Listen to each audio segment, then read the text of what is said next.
Wingless Radical Highway Act 2 is one of the best modern Sonic levels ever. I came to this incredibly correct conclusion while I was grinding out S ranks for Shadow Generation's post-story when I found myself hitting a wall.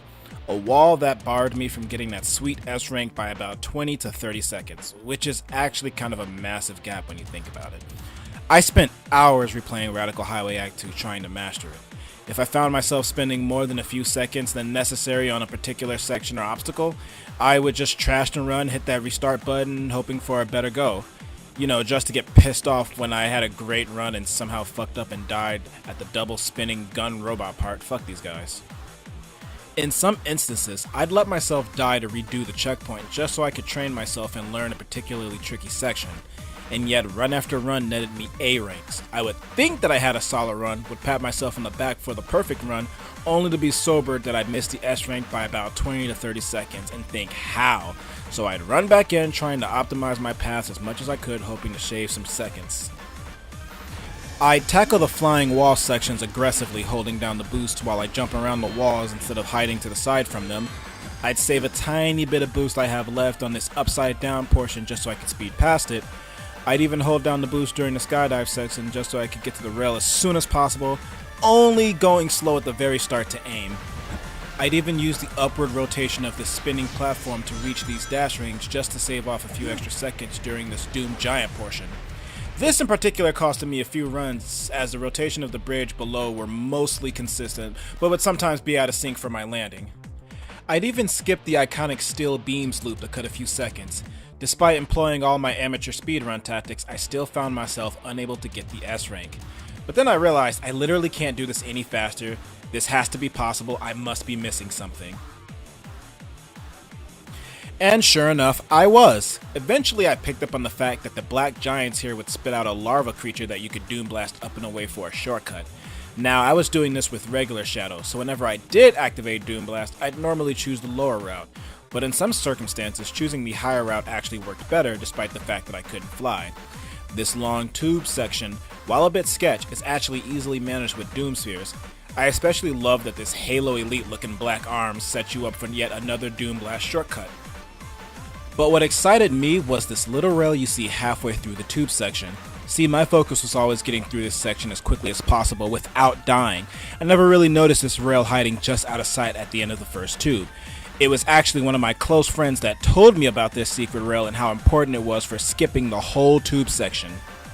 Honestly, that's kind of the whole level. As you reach new sections of a Radical Highway Act 2, you'll notice things like rails or rainbow dash rings that lead from completely different areas. It makes you think, okay, what is that path? For example, how was I supposed to get to the rings on top of this particular grapple platform? And that brings me to the one part of the level that made it all click. Despite learning all my optimization tricks and discovering these little shortcuts and secrets, there was still something missing that would give me the S rank, and that was the very beginning of the level. After the long stretch of downward road, you're thrown into a deep drop for an epic intro to the stage. You see the rings below you, but most importantly, you see the purple debris. Your eyes are naturally pulled downward so you can focus on not hitting any of it. But after playing this section a few times, including the skydiving portion that shows up later, you realize that you have a greater degree of lateral control than you initially thought. This lets you get creative. You start thinking, well, what if I skip the first bridge and land on the second one and skip the grapple section entirely? And then you see it. At the top of the screen, you notice some electrified gun beetles sitting pretty just before a previously unnoticed bridge. Now, I don't know about you guys, but I didn't notice this shortcut until hours after my attempts at getting the S rank.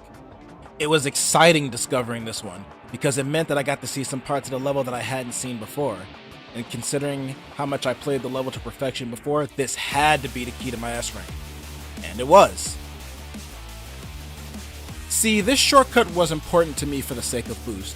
Usually about this point in the stage, my boost is low and I start being really conservative with it, trying to use it in smart spots. But this shortcut alleviates that issue by giving you plenty of rings, allowing you to boost more freely.